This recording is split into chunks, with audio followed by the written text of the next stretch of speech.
आज मानव शिक्षा संस्थान के इस कार्यक्रम में उपस्थित आज के कार्यक्रम के अतिथि मुख्य अतिथि हमारी माता जी गीता जी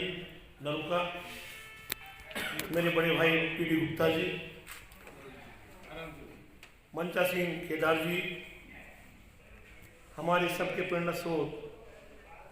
मेरे बड़े भाई हेमंत जी शर्मा और एक और बड़े भाई जो इस गंगापुर में दोनों ऐसी हस्तियां हैं, एक शिक्षा के क्षेत्र में और एक चिकित्सा के क्षेत्र में।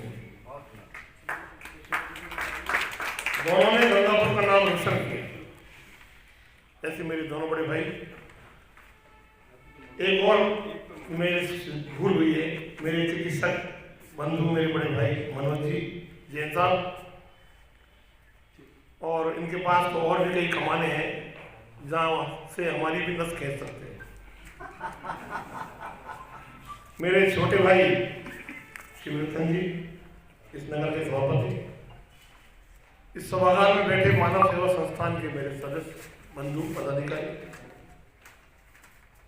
समाज सेवी, इस सभागार में उपस्थित पत्रकार बंधु, मेरा छोटा भाई विजय, संजय और मेरे मित्र नरसी भाई,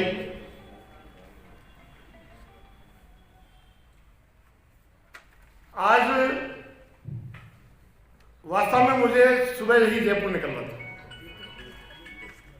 लेकिन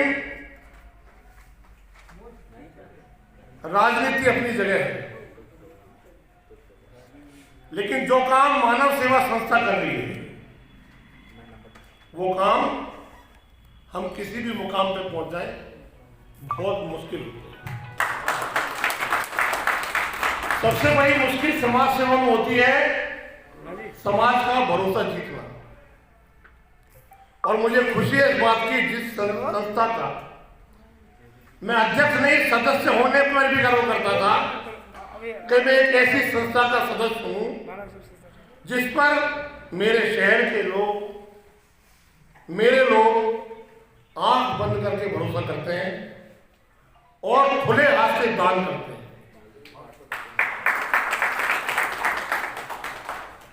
मैं विजय भाई को, मेरी संस्था के लोगों को ये विश्वास दिलाना चाहूंगा, आज तो ये विषय दूसरा है, जो सेवा आपने शहर को दी है वो अनुकरणीय है और अनुकरणीय सेवाएं होती रहेंगी, और हमसे जो भी बन पड़ेगा वो हम सदा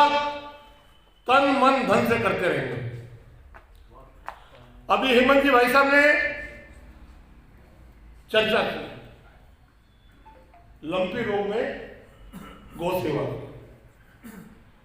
मैं आपको हेमंत जी भाई से बताना चाहूंगा, जिन बच्चों की आप चर्चा कर रहे हैं वो बच्चे भी हैं, और हमारी संस्था, आपकी संस्था, वो ऐसी संस्था है जहां वास्तव में किसी प्रकार का कोई भेदभाव नहीं है। वो धीरज बैठा है पीछे, बेटा खड़ा हो गया, ये बालक उन पीड़ित को मारकर ऐसे घाव जिनमें हाथ लगाना तो दूर की बात है, आप ग्लव्स पहन करके हाथ नहीं ला सकते, ऐसे घावों को बिना मास्क के हम कहते थे भाई बेटा मास्क लगा लो, हाथ में मास्क पहन लो, कि नहीं अंकल जी कुछ नहीं होता, कुछ नहीं होता अंकल जी, से ढंग से काम नहीं होता। और एक बच्चा होता तेज सिंह है, और ये हिमांशु, और ये हिमांशु कौशिक, एक भैया और है वो यहाँ ही नहीं है। और मैं आपको एक बात बताना चाहूंगा, लाला खड़ा हो जाओ, ये मुस्लिम है और इसको विजय, हम हमारे सभी लोग जब चक्कर में आता है फूल लपेटे हुए रहते हैं, फूल सुनाते हैं उसी चीज, लेकिन ये इतना मानो एक तरह से जैसे लगता हो जाता है ना आदमी, ऐसा हो गया है। जिसके बारे में धारणा बनी हुई है उसके बाद भी वो आदमी हमारे क्वारंटाइन को छोड़ने को किसी भी सूरत में तैयार नहीं। एक हमारे पुष्पक विमान के चालक हैं राजू भाई, वो बाहर है, वो कई बार बीच में नाराज होता है छोटी छोटी बातों के लिए, और मुझे याद हो तो कम से कम 10 से 15 बार वो चाबी फेंक कर रहता है, कभी विजय के घर,